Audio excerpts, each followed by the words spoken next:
and welcome to a far and wide-reaching edition of Ben's Junk. Within legal limits, of course.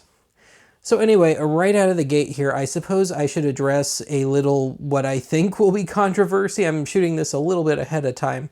But as of you seeing this, assuming you see it when it's brand new, the previous week had been the seemingly once a year Sergei's Catacomb of Classics broadcast. And yeah, I committed total blasphemy this year by having it be on FM radio. Sergei and FM don't really go together, but I needed an excuse more than anything else just to test drive this and see what it was capable of. Within legal limits, of course, non-modded and all that.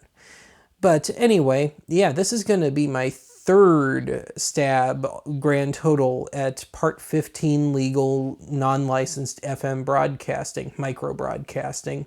So the first one was several years ago, probably about 8 years ago now, where I had I've still got it somewhere, a Sane Sonic transmitter.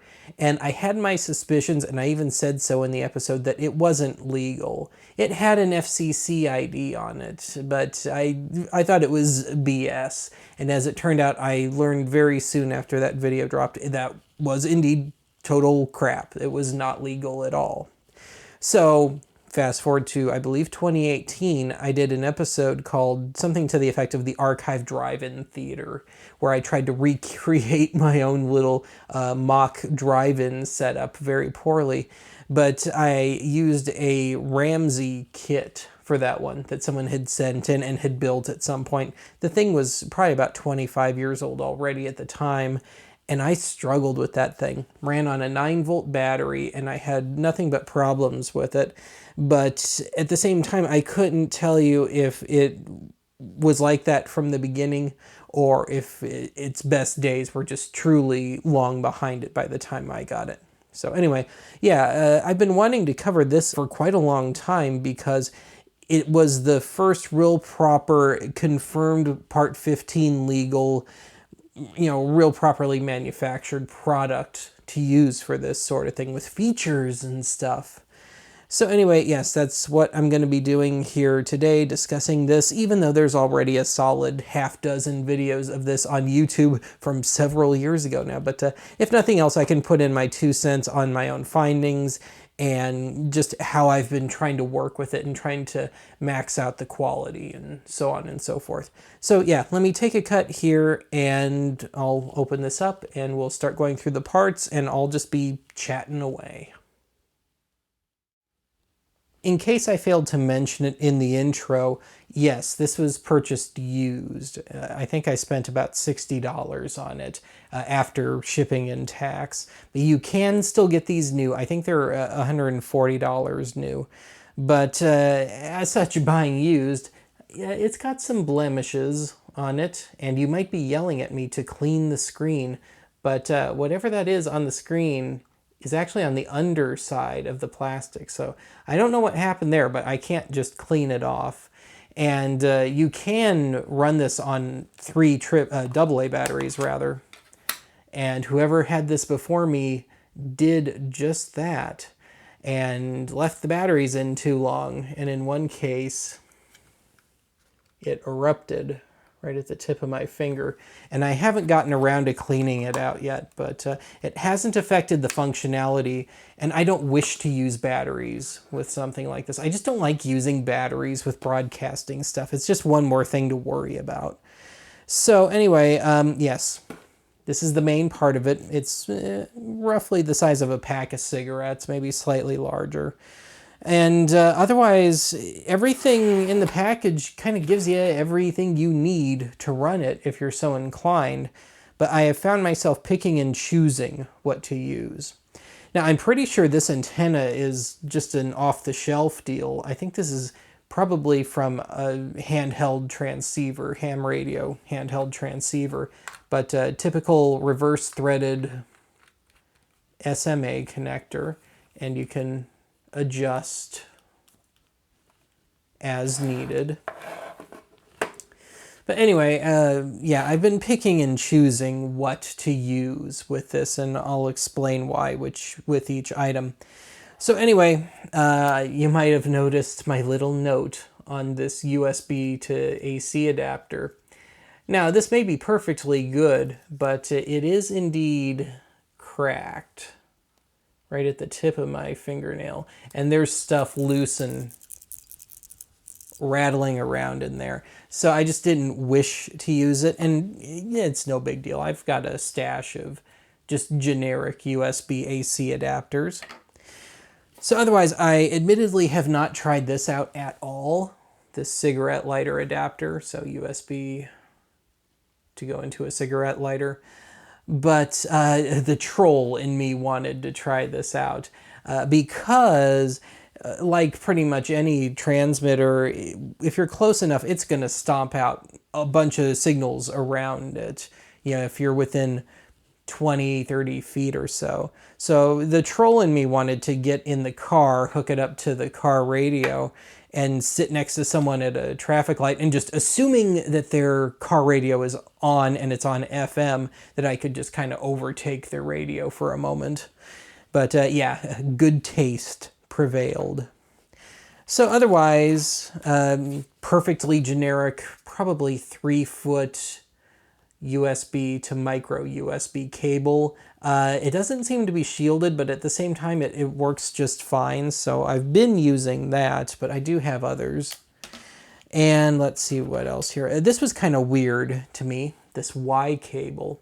1/8-inch stereo male on one end, splitting out to 1/8-inch mono female on the other. But in my mind, if you're going to use a Y cable for anything, why not just use a normal one? You know, 1/8-inch stereo on one end to phono stereo on the other. And this is just a generic one that I got at Best Buy. I was kind of surprised you can still buy a bunch of different types of audio cables there. But anyway, yeah, I just use that instead. Otherwise, we've got a totally basic 1/8-inch patch cable stereo. And this was not working too great. It was giving me some interference. This thing does not seem to be shielded at all. So it was giving me some problems, but no biggie. I got my little stash of other better 1/8-inch patch cables. So aside from that, you can switch between different national standards with this, national and international. So yeah, this last antenna here is really only for use in Europe and Canada.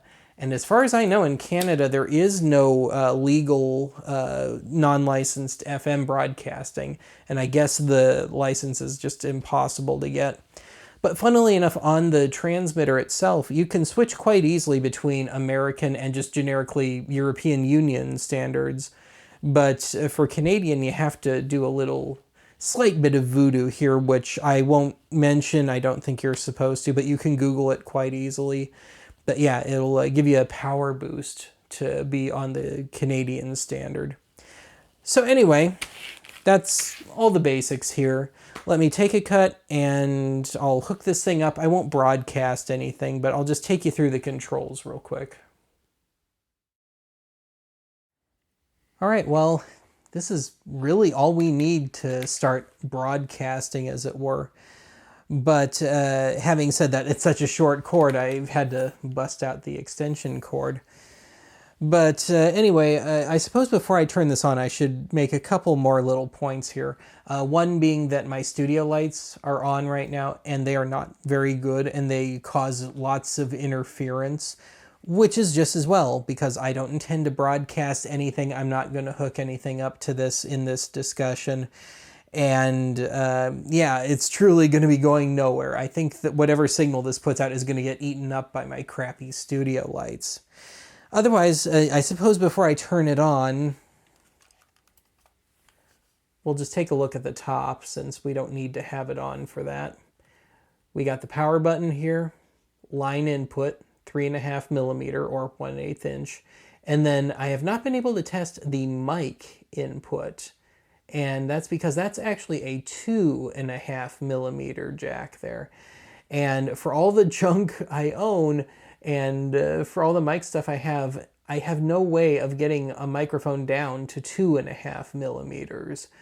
And I mean, I've got computer mics that are directly 3.5, but yeah, haven't been able to do that one. And I didn't feel like trying to find one just for a one-off experiment.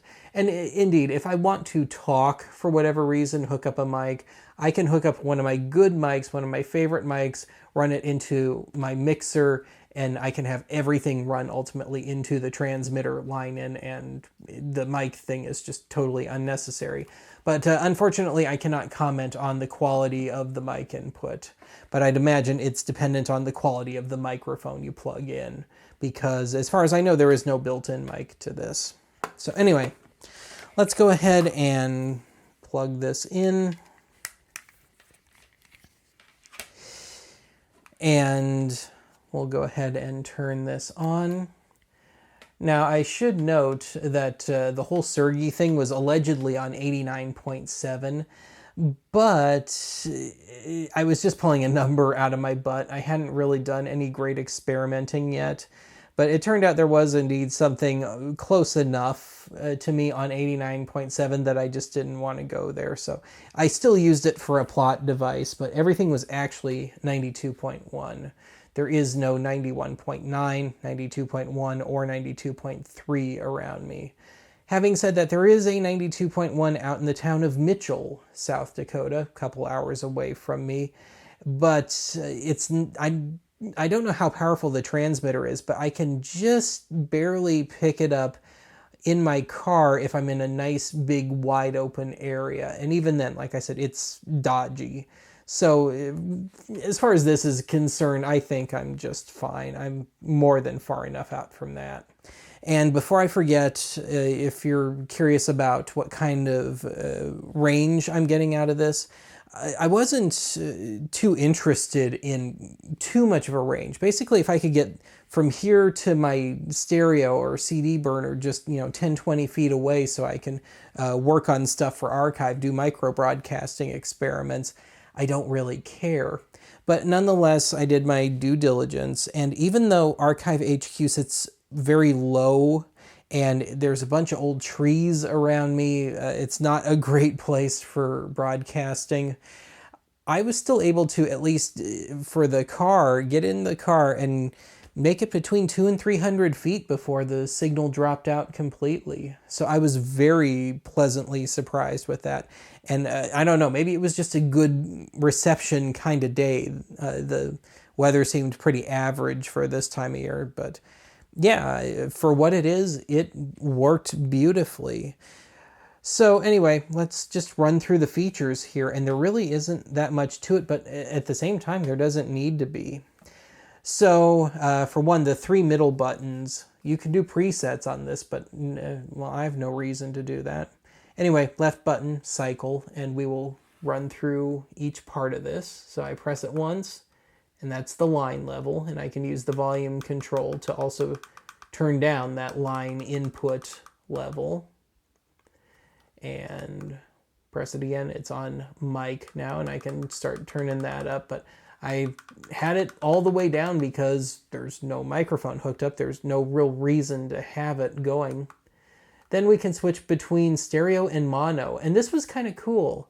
It seems to be a real proper fold down between stereo and mono. It's not just taking, say, the left channel from something in stereo and calling it mono or doing some weird summation, but it does seem to be attempting to do a decent mono fold down of sorts, at least as far as my ear can discern.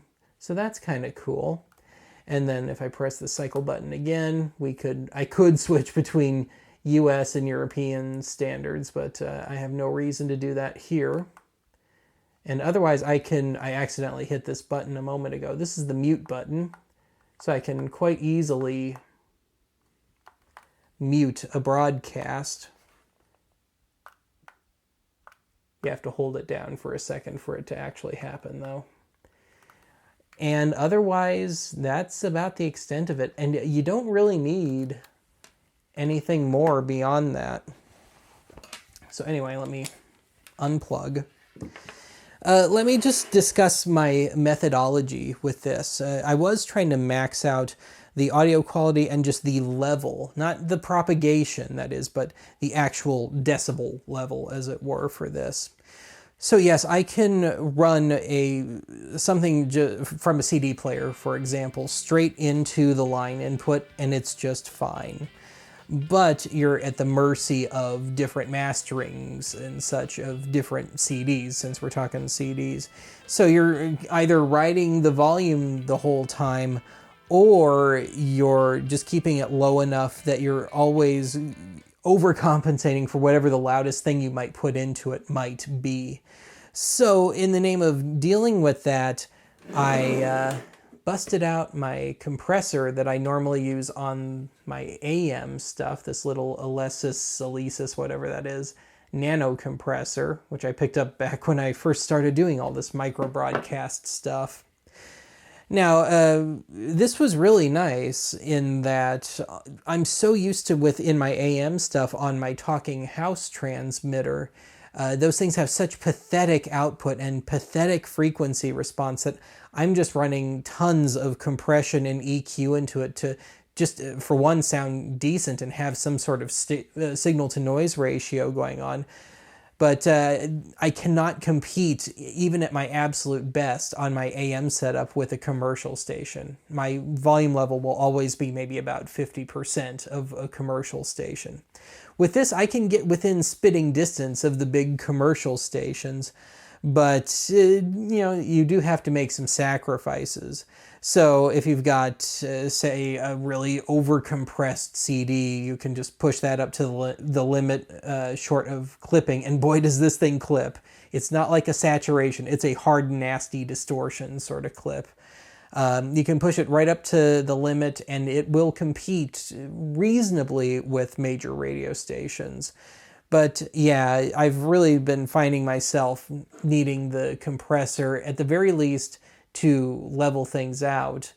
But there is a little bit of a trade-off in that if it's more of a traditional pop and rock or country sort of thing, or blues or jazz or whatever, classical even, it sounds pretty good, and I can make it sound kind of like an old school FM station, and that is kind of a compliment. If you've heard old air checks from FM, some of those stations actually sound quite good, even though they are very heavily compressed.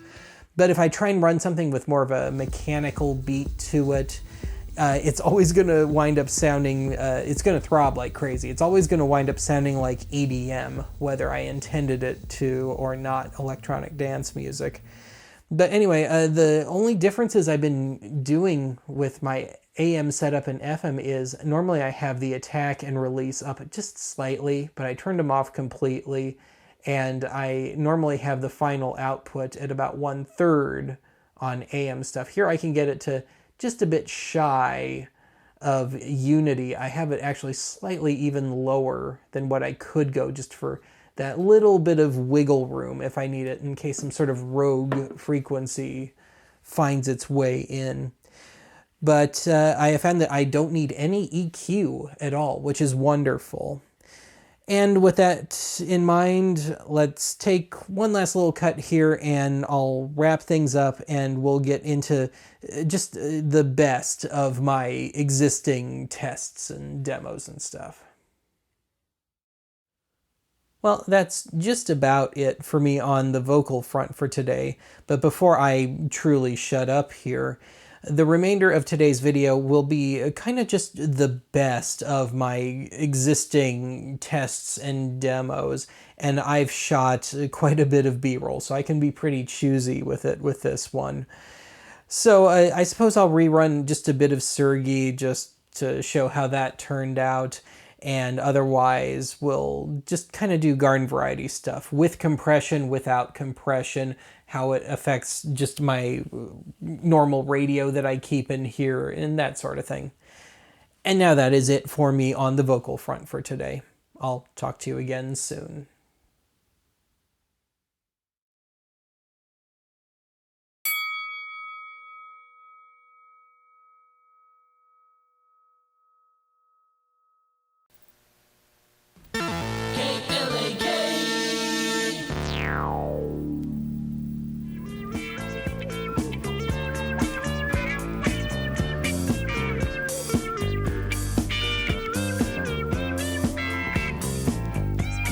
8 o'clock, and you know what I mean. It's time for Sergey's Kitty Comb of Classics. This sad day for Sergey. KLAK has moved to FM. But they stink on FM. No soul. But bossmen think more people listen to station if on FM. Worse, bossmen think Sergey play only easy songs. Sergey not playing around today. Today, Sergey dig deep into Kitty Comb, though we still play some hits. First up today is album cut from Simon and Garfunkel's Bridge Out Over Troubled Water. Is Kip Customer satisfied? Gee, but it's great to be back home. Home is where I wanna be.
$6344. Live, work, play.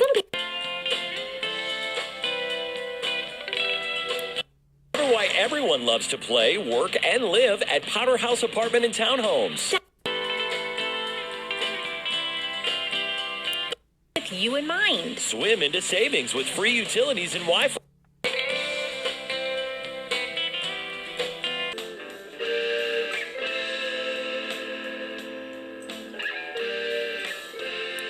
$100, and there'll be a raffle for great prizes. Join us for the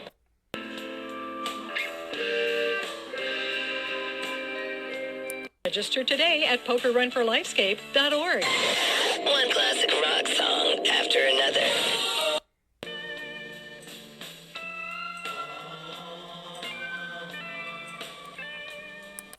Time to kick off a commercial freebie. Let's go. Hi, this is Ravenga, and this is Klaus Meinhoff, the Scorpion.